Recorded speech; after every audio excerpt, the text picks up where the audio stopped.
दुनिया के सबसे खूबसूरत इंसान हो आप लोग, समझ आई? अपने आप को बदसूरत ना कहा करो। आईने के सामने खड़े हो के ये मत कहा करो कि मैं ऐसी नहीं ऐसे लगने चाहती हूँ, मैं ये वैसा लगना चाहिए जैसे मैं हूँ।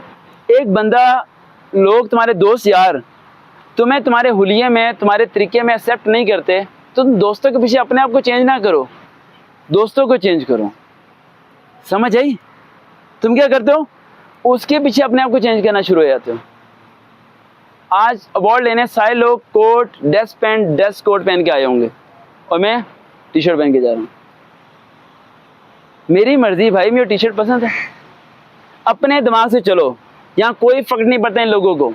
मुझे बहुत बुरा लगता है ड्रेस पैंट, ड्रेस शर्ट और टाई पहनी है, रेड कलर की ऐसे आ रहे हैं। वेटर है बनता यार, आपकी अपनी जिंदगी है ना, तो अपने लिहाज से क्यों नहीं चलते आप लोग? लोगों के पीछे क्यों पड़े रहते हो? पता नहीं लोग, अच्छा नहीं वो सर वो वहाँ है, वो सर माहौल ही ऐसा है वहाँ का। मैं फादर के साथ पीसी होटल गया तो वाले साहब कहते हैं कि यहाँ ना चम्मच से खाते हैं, हाथ से नहीं खाते, और मैं हाथ से खाता हूँ खाना जब भी खाता हूँ। तो मैंने प्लेट उठाई और मैं ज़मीन पे बैठ गया और मैंने हाथ से खाना शुरू कर दिया। कहते यार कितनी बुरी बात है, पीसी होटल है, सारे देख रहे हैं। मैंने वेटर को बुलाया, मैंने 500 उसे टिप दी। पता है वेटर ने क्या कहा? यार कितना आजिज़ बंदा है, इतना अमीर बंदा नीचे बैठ के खा रहा है। माइंड कन्वर्ट, माइंड क्या हो गया? कन्वर्ट। ये दुनिया किसी की नहीं है, ये दिमाग में बैठा लो अपने। ये दुनिया सबसे बड़ी बेवकूफ़ है। सबसे बड़ी क्या है? बेवकूफ़ है। इसलिए जरदारी को प्राइम मिनिस्टर बना देती है, कभी नवाज शरीफ को बना देती है, कभी किसी को बना देती है। अगर अक्लमंद होती ये उन लोगों को बना पाती? नहीं। इस दुनिया के लोगों को अक्लमंद ना समझा करो। इस दुनिया में बहुत कम लोग अक्लमंद हैं, जिसकी वजह से ये पाकिस्तान थोड़ा सा बचा हुआ है बस, बाकी तो सारे बेवकूफ़ हैं। अशारे पे नहीं आप देखते क्या होता है? एक बंदा सुबह सुबह 6 बजे अशारे पे खड़ा हुआ है से, उस टाइम कोई वार्डन नहीं है। एक बंदा आता है अशारा तोड़ के चला जाता है, लेकिन आप जैसा ईमानदार बंदा वहाँ पर खड़ा हुआ है। दूसरा बंदा आता है अशारा तोड़ता है और उसे कहता है यार तुम पागल हो। यानी जो इशारे पे खड़ा है उसे वो क्या कह रहा है? तुम पागल हो यार, बंदा क्यों नहीं तोड़ रहा, क्यों नहीं? यानी कि वो 3 अक्लमंद थे जो तोड़ के गए हैं और ये पागल है जो खड़ा है। This is the situation of the Pakistan. जो इशारे पे खड़ा है वो पागल है और जो तोड़ के जा रहे हैं वो अक्लमंद। ये मेरे साथ असिस्टेंट था उस्मान गनी, और हम कसूर की तरफ सड़क थी बड़ी लंबी। तो मैं ये कह रहा है कि सर अगर यहाँ हमारी बाइक पंचर हो जाए तो यहाँ तो कोई पंचर वाला भी नहीं है, हम क्या, हमारी क्या हालत होगी? मैंने बाइक साइड पे रोकी, मैंने कहा कितने पैसे हैं तुम्हारे पास? कह रहे सर 200 रुपये। मैंने कहा मेरे पास? मैंने पर्स देखा, मेरे पास 100-200 ही थे, इतने थे। मैं बेटा बहुत कम पैसों में बड़ी अच्छी ज़िंदगी जीता हूँ। ये आपके मेरी लाइफस्टाइल को आगे देखो, जो कभी लाहौर आके कभी देखे वो हैरान रह जाएगा कि ये बंदा पूरे पाकिस्तान में धूम मचा के बैठा हुआ है और खुद इसके पास कुछ भी नहीं है। तो मैंने कहा पैसे कितने हो गए? कह रहा 400 रुपये। मैंने कहा कि आपको लगता है कि अल्लाह हमारी बाइक पंचर करेगा? नहीं, हमारे पास पैसे ही नहीं है, हमारे पास पैसे नहीं है। और हमारे मोहल्ले से पिछली गली का एक बंदा है, उसका प्लाट निकला है DHA में, कम से कम 2-2.25 करोड़ से मिला। अगले दिन उसे दिल का अटैक हुआ और डॉक्टर ने कहा आपके दिल के वॉल डलेंगे। तो मैं उसके बाद क्या, मैंने कहा अंकल जी ये वॉल आपके नहीं डलने हैं, वो 2 करोड़ जो आया है ना वो वहाँ लगना है। आप देखते नहीं पॉलिटिशियंस को भाई इलाज कराने जाते हैं, जितना पैसे ये करप्शन का उठाते हैं ये सारा इन पे लगता ही है बेटा, इन्हें हजम नहीं होता। रिस्क हराम हजम किसी को भी नहीं होता, ये अल्लाह की हिकमत है। चाहे जोन से मर्जी दौर आ जाए, जितना मर्जी इंसान कामयाब हो जाए, जो मर्जी करे, रिस्क हराम को भी हजम नहीं कर सकता, क्योंकि अल्लाह दुनिया से गया नहीं है। पता नहीं लोगों ने क्या समझ लिया कि अल्लाह ही नहीं, शायद हम जो मर्जी करते रहें।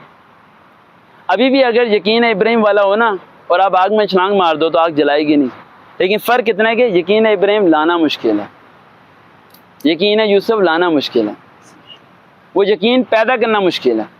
वो यकीन पैदा हो तो फिर पता चलता है कि क्या चीज़ें होती हैं। यानी यहाँ जो अक्लमंद बनते हैं वो असल में पागल हैं। सर जैसे कचरा फेंकने वाले को कोई बुरा समझता नहीं हो, जो कचरा उठाता है उसको बुरा समझता है। हाँ, कहते हैं यार तुम क्यों उठा रहे हो। सेम ये सिचुएशन है, और यही सिचुएशन आपके घर में होती है। घर में एक बंदा होता है जिसकी बिस्ती करने के लिए पूरे घर वाले इकट्ठे हुए होते हैं। लास्ट वाले को समझ आ गई मेरी बात समझ आ रही है? वो उसका नाम होता है वेला। क्या नाम होता है? वेले के लिए क्लैपिंग करो भाई। हर घर में एक वेला होता है जो आटा लेके आता है, चीनी लेके आता है, बिजली के बिल में खड़ा रहता है, बच्चे लेके आता है, दूध लेके आता है, सारे काम करता है, लेकिन शाम को सारे लोग कहते तू तो वेला यार, तू तो कोई काम ही नहीं करता। यानी वेला पूरा दिन काम कर रहा है, लेकिन नाम उसका क्या डाला हुआ है? वेला। और घर में एक बंदा होता है, ठीक है, जिसकी हर बंदा इंसर्ट करने में तैयार रहता है, सारे काम उससे कराते हैं। और लड़कियों में सबसे बड़ा मसला क्या होता है? लड़कियों की अपनी माँ से नहीं बनती। दिया दूसरा जो सेकेंड ईयर की बुक में चैप्टर है ना, why boys fail in college, वहाँ why girls fail in college होना चाहिए। It's not fair. वहाँ देखो इतने साल से लिखा हुआ why boys fail in college, या ये लिखा होना चाहिए why boys and girls fail in college. वहाँ सिर्फ बॉयज क्यों लिखा हुआ है भाई, क्या कह रहे हो? सर हमने जब ये चैप्टर पढ़ा था तो हमने भी टीचर से ये सवाल किया था अच्छा। यहाँ पे गर्ल्स क्यों नहीं हाँ, कि यहाँ पे गर्ल्स क्यों नहीं लिखा हुआ, तो उन्होंने कहा था कि जिस जमाने में ये चैप्टर लिखा गया था उस वक्त गर्ल्स पढ़ती ही नहीं थी। पढ़ते नहीं, नहीं, यानी इतना पुराना चैप्टर है ये बात तो सच है कि हमारा सिलेबस बहुत पैटर्न बहुत पुराना है, और इसे चेंज करने के लिए जितनी मैं कोशिश कर सकता हूँ मैं कर रहा हूँ।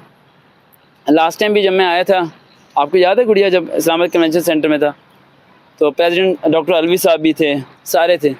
इन लोगों के सामने मैंने डिमांड्स रखी, लेकिन ये लोग ऐसे कर रहे होते हैं जैसे कि ये गूंगे बह रहे हैं, इन्हें सुनाई नहीं दे रहा होता। और तकरीर में आपको कैसा लग रहा होता? हुब्बे वतन। मैंने इन्हें बड़े करीब से देखा बेटा। अब मैं सारी बातें खुल के नहीं बताने लगा, लेकिन मैं आपको इतना बता रहा हूँ कि अगर इस मुल्क को सही करवाना है ना, तो कोई नया पॉलिटिशियन लेके आना पड़ेगा। ये पुराने पॉलिटिशियन नहीं चलेंगे। आपके दिमाग में जो पॉलिटिशियन है ना, वो पॉलिटिशियन मुल्क को सही नहीं करेगा। ये कहीं लिख लेना मेरी बात। आपको नहीं पता, पाकिस्तान में धोखा देना बहुत आसान है। यहाँ पाकिस्तानी लोग बातों में बहुत जल्दी आ जाते हैं, इसी वजह से अंग्रेज़ बड़े सगीर पे आके कब्जा कर गए थे।